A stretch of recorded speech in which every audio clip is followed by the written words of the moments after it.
Laden is dead, shot in the head by a fearless and very, very precise U.S. military special ops assault team. This is a great day in the war on terror.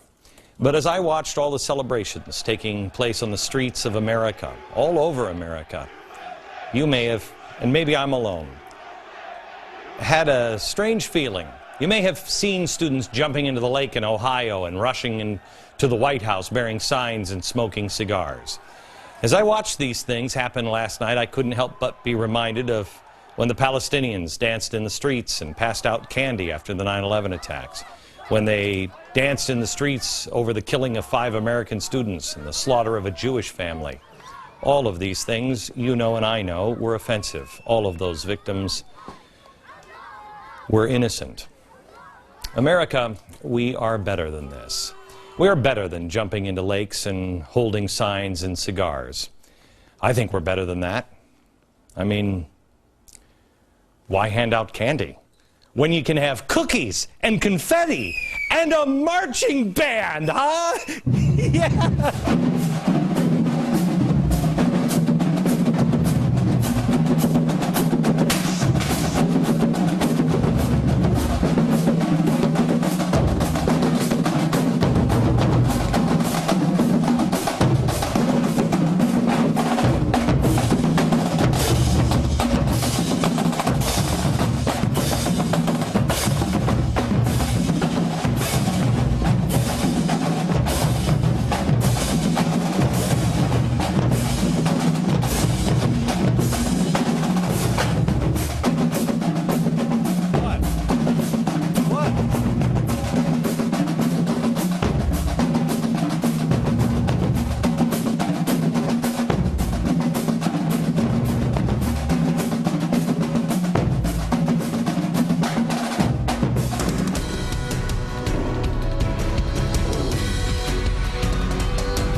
That was tasteless.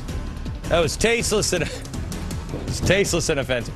You know what, I tell you, I have actually been struggling with my apologies for the marching. No, I'm not going to apologize for that. I have actually felt really kind of bad today about some of the grotesque displays, and then I thought, no, you can't beat them, join them. And so, hello, America. The White House is now debating whether or not to show the photos of a dead Osama bin Laden. The arguments for releasing them are pretty clear, to show the world that, yeah, that was him. The arguments against, well, they're pretty gruesome. According to ABC News, bin Laden had a massive head wound above his left eye where he took the bullet with brains and blood visible. My response to that is, I've been thinking about that guy looking like that for about 10 years now. I think I'm ready. We all saw The Godfather. You remember the scene where Mo Green is getting a massage and then gets shot right through the glasses in the eye? Yeah, that's what happened to bin Laden. In fact, I've been thinking about it. Who took my artist rendition? Oh, here it is. I worked on this all day. Can we get a, Harry, look at that. Now, I don't know if it was the right eye, his right eye, or the artist's right eye. I don't know, but this is about as close as we can go. Show the photos, for the love of Pete. Believe me, America can handle the violent images. Our kids are growing up with video games like this one. So, I mean... You can wonder how it came to this. He's got a contact in Rio. Don't you have a guy on the inside? Okay, so let's not pretend that Americans won't be able to handle seeing another Mo Green special. Plus, put all of that aside. Think of the conspiracy theories that are being dreamed up even as we speak. They buried bin Laden at sea. The stated reason would be so there would be no shrine that could be erected to honor him as a martyr. Well, why did we get rid of the body? I mean, quite honestly, 100 years ago, we would have taken that thing from town to town and charged money to see it. You know what I'm saying? Does the marching band agree? Yeah? Give me a little number. Go ahead.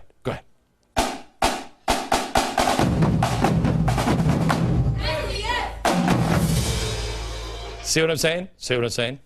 So anyway, we're carried around from town to town, and the conspiracy theorists are not going to be satisfied. Next thing you know, Trump is going to be asking for a death certificate, and is it the real death certificate? And then all hell breaks loose. Yesterday, by the way, was the anniversary of the announcement of another famous mass murderer's death. Did you know this? Adolf Hitler killed himself on April 30th, and it was announced on May 1st. The same day, bin Laden had his first and last close encounter with an American Special Forces team.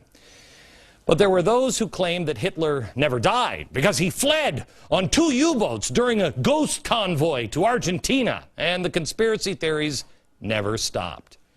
Furthermore, I don't know why we didn't keep him on ice next to the body of Disney down, because you know he's on that island with the fake hippopotamuses that go, roar. That's where Disney's being kept. You know that. Why not keep bin Laden there?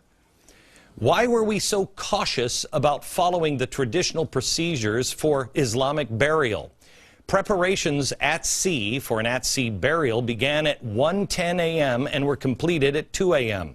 The body was on the deck of a U.S. aircraft carrier in the North Arabian Sea after being washed according to Islamic custom and receiving a religious funeral.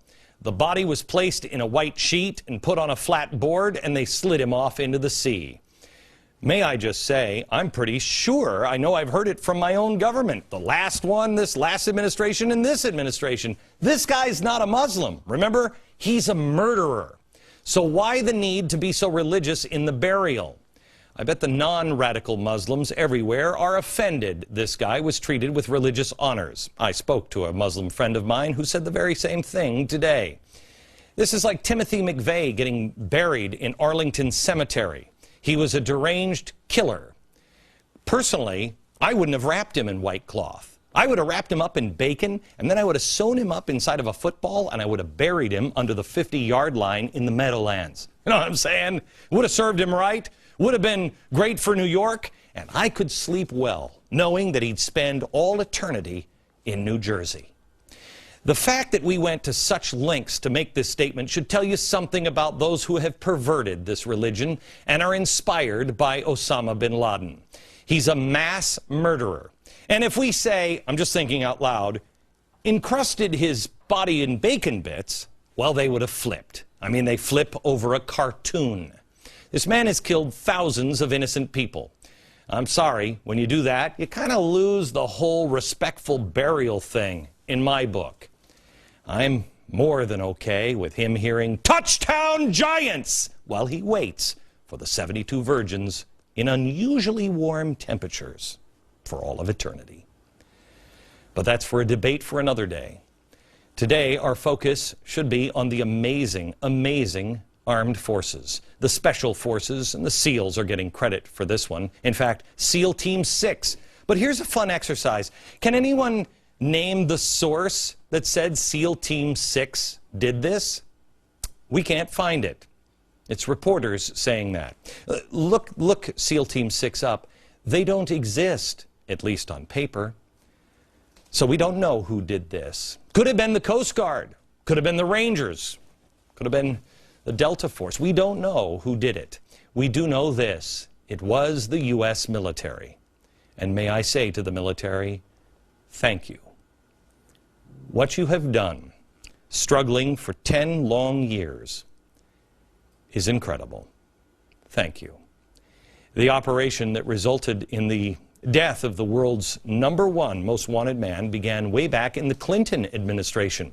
During a little chat with detainees, no word yet on where these detainees were being held, Guantanamo, perhaps, or maybe somewhere more insidious, the kind of place you would find in the rendition program that Bill Clinton started. You know, the ghost plane that picked people up and then, Egypt, no, wait, I'll talk. That one.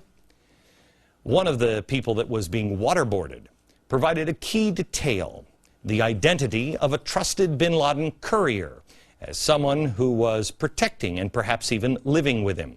In 2007, they confirmed the identity of this courier. In 2009, investigators pinpointed areas where this courier could be living in Pakistan. And then this summer, In August of 2010, the exact residence of the courier was located. In February of this year, the president met with U.S. officials and said there's enough intelligence to assume that bin Laden was there. And over the last 2 months, a plan to take bin Laden out was crafted. And on Friday, President Obama gave the order to send in the SEALs, or whoever he may have sent in. In the early hours of Sunday morning, our guys made history. Before we move on, let me just say this to the President, our Commander-in-Chief. Thank you. The bin Laden compound was not in remote caves along the Pakistan border like many thought. It was here in a relatively affluent neighborhood with many retired military. It was 1,000 yards from their version of West Point. Gee, I can't find bin Laden. 1,000 yards. The compound is valued at about $1 million, which I really was surprised. I didn't think property values were that high. It must be a nice part of Pakistan. A 3-story house on 1 acre. It had an 18-foot wall and very few windows. The strike team was ready to go. They boarded the choppers and then headed for the compound. When they approached the compound, there was a problem with one of the helicopters. Now, these guys like to strike hard and fast. They didn't have much time to get the enemy off guard, considering all of the noise, and now one of the helicopters was malfunctioning. The president and a select few who were watching from the Situation Room, they were watching live, held their breath. But our guys said, "We're going in." A senior official said the assault team went ahead and raided the compound, even though they didn't know if they would have a ride home. God bless the U.S. military. They had a hard landing. They set the helicopter down in the compound and then went in after bin Laden. Here the details get a little bit murky, shall you say, but bin Laden and associates resisted. Oh, shoot, are we going to have to shoot them in the end? Yes. They began a futile shootout with the deadliest strike force the world has ever seen. The shootout raged. Bin Laden is said to have personally engaged our troops. It was only a matter of time before we got him, and he ended up getting a bullet. Right. This is not an actual picture. His couriers were taken out. We don't know which one, but one of these dirt bags used a woman as a human shield. The woman turned out to be one of Osama bin Laden's many wives. So there he was, using a shield. She was killed, and so was whichever dirt bag was holding her. When I heard this part of the story, I thought to myself, gee, how predictable. Using a woman to hide behind. They hide behind women and children all the time. The more things change, the more they stay the same. Well, the story goes that we asked Osama bin Laden to surrender. He refused. I wonder if we gave him a second chance. I'm not sure if he was finished with his dialysis yet, but we shot him in the head. A reinforcement aircraft came for the evac. Our guys took possession of bin Laden's body, carried it out, and got the hell out of Pakistan, even though it's a very nice house.